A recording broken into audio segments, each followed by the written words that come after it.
ओडिशा में बीजेडी की एक प्रेस रिलीज ने एनडीए के साथ उसके गठबंधन की ओर इशारा किया है, जिसके बाद से बीजेपी और बीजेडी के बीच गठबंधन को लेकर चर्चा तेज हो गई है।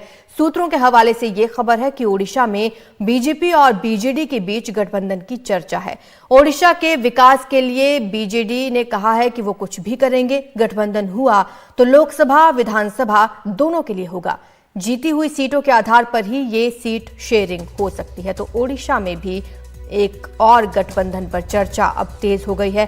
बीजेडी और बीजेपी साथ आ सकते हैं।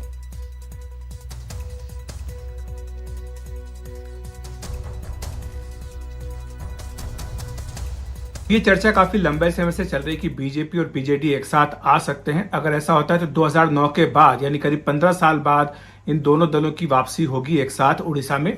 और पिछले कुछ दिनों से सुगबुगाहट लगातार चल रही थी, खासतौर से तब जबकि पीएम नरेंद्र मोदी उड़ीसा में कार्यक्रम करने गए थे। वहां पीएम मोदी ने उड़ीसा के मुख्यमंत्री नवीन पटनायक की और नवीन पटनायक ने पीएम मोदी की तारीफ की। इसके बाद से ये सुगबुगाहट तेज हो गई कि क्या दोनों दल एक साथ आ रहे हैं। आपको बता दें कि पिछले 10 साल से कई क्रूशियल मौकों पर बीजेपी और बीजेडी साथ आए हैं। संसद में बीजेडी ने बीजेपी का साथ दिया है और चाहे वो बाहर से यानी एनडीए में ना हो, इसके बावजूद भी कई मौकों पर साथ देती आई है। तो इसीलिए बीजेपी और बीजेडी अगर आते हैं तो ये कई मजबूत समीकरण जो है उनको जन्म दे सकते हैं उड़ीसा में। यहां पर आपको बता दें कि 21 लोकसभा सीटें हैं उड़ीसा में और पिछली बार की अगर चुनाव की बात करें तो 12 सीटें बीजेडी ने और 8 बीजेपी ने जीती थी।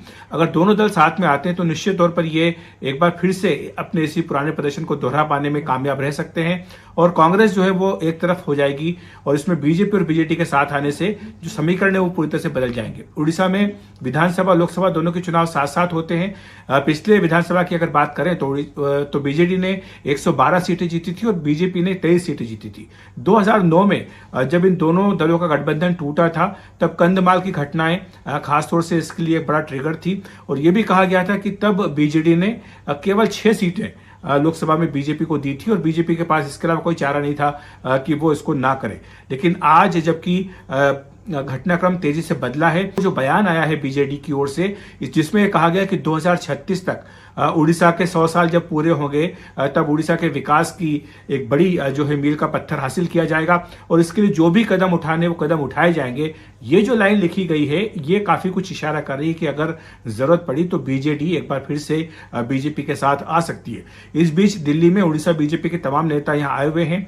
गृह मंत्री अमित शाह, पार्टी अध्यक्ष जेपी नड्डा से उनकी मुलाकात हुई है और इसमें विस्तार से चर्चा हो रही है। हालांकि अभी तक आधिकारिक तौर पर कोई भी इस बारे में कुछ कहने को तैयार नहीं है, लेकिन जिस तरह से बीजेडी का बयान आया उसके बाद इन अटकलों ने जोर पकड़ा है कि क्या एक बार फिर से ये दोनों दल साथ आ रहे हैं। और अभी फिलहाल तो संकेत इसी बात के मिल रहे हैं कि शायद दोनों दलों में कोई ना कोई सहमति बन गई है आने वाले लोकसभा और विधानसभा चुनाव को लेकर। अब ये सीटों का बंटवारा किस तरह से होगा, कितनी सीटें मिलेंगी, क्योंकि जाहिर सी बात है कि बीजेपी चाहेगी कि लोकसभा चुनाव में वो ज्यादा सीटों पर लड़े और विधानसभा चुनाव में बीजेडी चाहेगी कि वो ज्यादा सीटों पर लड़े। तो ये सीटों की संख्या क्या होगी और इसमें जो 12 सीटें पिछली बार बीजेडी ने जीती थी उनमें कितनी सीटें वो अपने पास रखेगी और कितनी उसमें से बीजेपी को दे सकती है, ये भी देखने की बात होगी। तो क्या इसको लेकर के चर्चा चल रही है नहीं, इस पर अभी फिलहाल कोई आधिकारिक टिप्पणी नहीं है, लेकिन संकेत इसी बात के मिल रहे हैं कि शायद दोनों दल एक बार फिर से अपने साथ आते हुए दिखाई दे रहे हैं करीब 15 साल के अंतराल के बाद।